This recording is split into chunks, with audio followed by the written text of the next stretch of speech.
Hi there Stampers, it's Angie with Happily Ever Crafter. I am back today with video 9 in the series Merry Monday. Today we're going to create this card here. It features the chalkboard technique. Very trendy, we are seeing it everywhere. And I'm going to show you just how easy this is to do yourself. So we'll get to that in 1 second. You might remember all of these cards here. They were Merry Monday cards. 1 through 8, excuse me. And I have them out for a reason, but I'm not going to share that just yet. So let's go ahead and make today's card, and we'll come back to this at the end. Stay tuned. You might not want to miss this. Hold on. Okay, so getting to today's Merry Monday card. We're going to start with a Whisper White cardstock base. I cut it at 5.5, scored at 4 1/4, and we folded that up. I'm going to move this off to the side so I don't mess that up. Next, for your layer that goes on here, this is Cherry Cobbler cardstock, and I ran it through the Delicate Dots embossing folder, and that measures 4 by 5 1/4. So after you run that through, and I already have adhesive on there, you're just going to layer that right on top.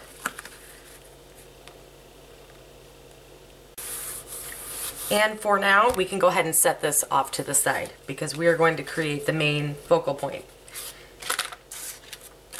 I ran a piece of basic black cardstock through the Big Shot. I wanted to show you, these are the Pennants Framelits. And we are going to use the second to the largest. So this is the largest die in that set. That next size right under that is the size we're going to use. Ooh. It measures, let's see, about 4.5 inches long. So I went ahead and ran that through already. And we are using the set Mingle All the Way. Really cute set. It has 5 different stamps in it that kind of cover your fall through the winter holidays. The whole set is really cute, affordable. I got it in the clear mount, and if you get it in the clear mount, everything is more affordable, and you can buy more stamps. So make sure you, I will link below how you can get to my website and get one of those sets for yourself. We're going to use the Whisper White Craft ink. One of my favorite inks to use in the with the holidays. So we'll ink that up, and we are going to go ahead and stamp that towards the bottom, being careful not to go off, and stamp off there and keep everything on there. Give that a good press. We're going to use, again, another one of my favorite things is the sponge daubers. Love them. I'll link these over there too because you can use this with all of your inks to add that little bit of distress. So I'm creating my chalkboard finish right now. As you can see, how easy is this? You can kind of rub it right along.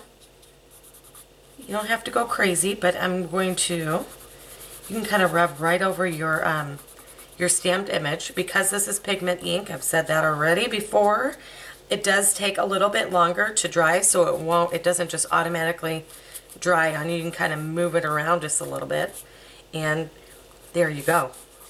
You have a chalkboard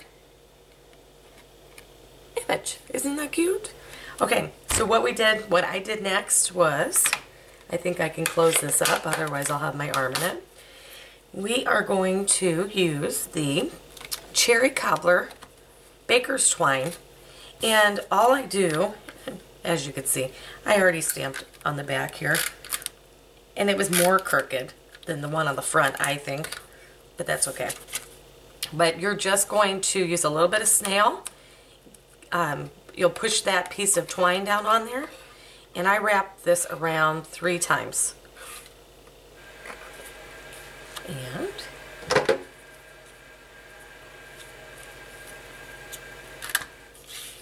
And it looks like I put my snail a little low.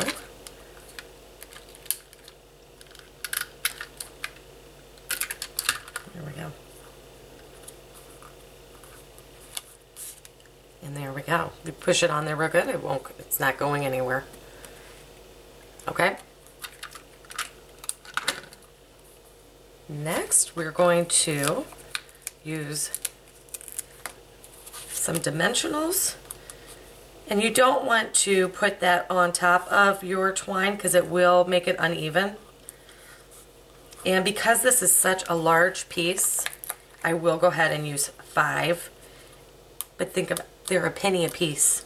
What card can you make? I mean, this card alone, I believe I figured up with the envelope included, I'm just over 50 cents.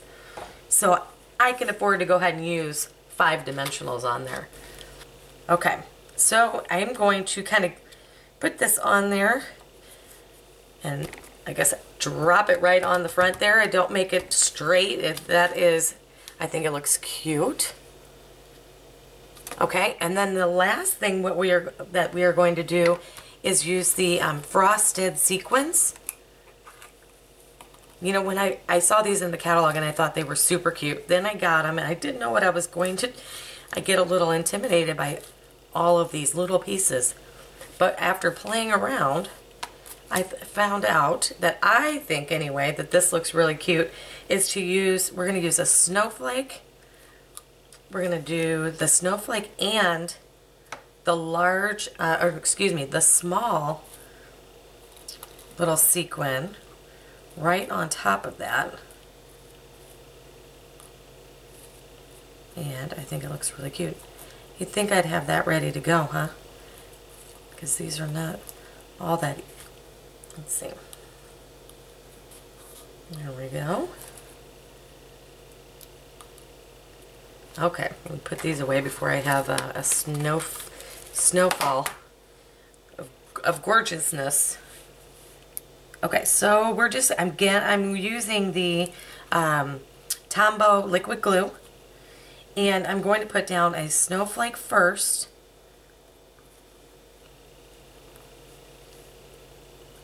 And then another little dot. And that's where my little, and you might want to let this dry just an itty bit in between there. But if you leave it alone once you get it on here and let it dry for a few minutes, you'll be good to go. So we're just going to do 3 of those. Can you believe we're on video 9? And it just dawned on me just the other day that Christmas is next month. I just, you know, I went through the motions, I guess. We did Halloween. I was a little late on getting my decorations up for the kids, but we did get everything up and we did trick-or-treating. They had a great time, and then, like I said, a few days later I realized, wait a minute, it's November. I'm just kind of, well, even last weekend, and I think that's what it was, I had a craft show on Sunday, which was a lot of fun. I haven't done one in a couple of years, and if you've ever done one, you'll know they're a lot of work. And I like to, you know, I don't just make cards. I want to make everything. I like, I like to create all kinds of different things. So I had hot chocolate packets and chocolate bars and ornaments and packages of Christmas cards, gift card holders. I tend to I like a lot of variety. I stayed up a bit too late on Saturday evening getting ready for this for Sunday, and come Monday I was so exhausted. And of course then that brings on my nice head cold that I have working, and it's been a fun, long, this past week has just been long and tiring, and this cold weather is here. And okay, anyway, here is our finished card. I just think it is cute. I mean, like I said, it's right on trend with the chalkboard. So easy to do. You give it a go. This image is perfect for it. It just lends itself great for that chalkboard technique. Okay, so here is your Merry Monday card number 9. Okay, so these are the cards that I have completed so far for you. And hopefully you've tried a card or two yourself. What I decided to do though was, because, 2 reasons. Because I missed my Merry Monday video this past Monday, I thought I need to make it up and do like a tiny little giveaway. And I hit over 500 subscribers. So, you know, I am elated right now. I know that, you know, there are many stamping demonstrators out there who are putting together wonderful videos. I just cannot believe I have over 500 subscribers already, and it's really exciting to me, and I really just want to say thank you. And if you leave a comment, it makes my day, and I really appreciate it. So what I decided to do was, I was trying to think of what kind of prize can I give you, but so I was thinking, well, this kind of, it goes hand in hand with what we've been doing. So without further ado, I am going to do 3 drawings, and that will be for, I will have to figure this out, but we're going to do 1 drawing for 4 of my Merry Monday cards. I will do a second drawing for another 4 of my Merry Monday cards. And because I have this lone 9th item, I have an extra of the very first Merry Monday card I did. And so that'll be drawing number 3. So what you have to do to be entered into the drawing is make sure you're a subscriber for 1, and leave a comment below. We will close the entries at 7 p.m. Central Time this Friday night, and I will announce the winner on Monday in my next Merry Monday video. That'll be number 10. So good luck. I hope that you have enjoyed today's video and all of the other 8 videos. Again, make sure you are a subscriber. I'm going to leave you a link to my website. That is www.happilyevercrafter.net. You can find lots more ideas. You can see some of the items that I worked on and put in my craft show. I've been posting those over there. So anyway, thanks again. I hope you have a great day, and we'll see you again next week. Good luck. Bye.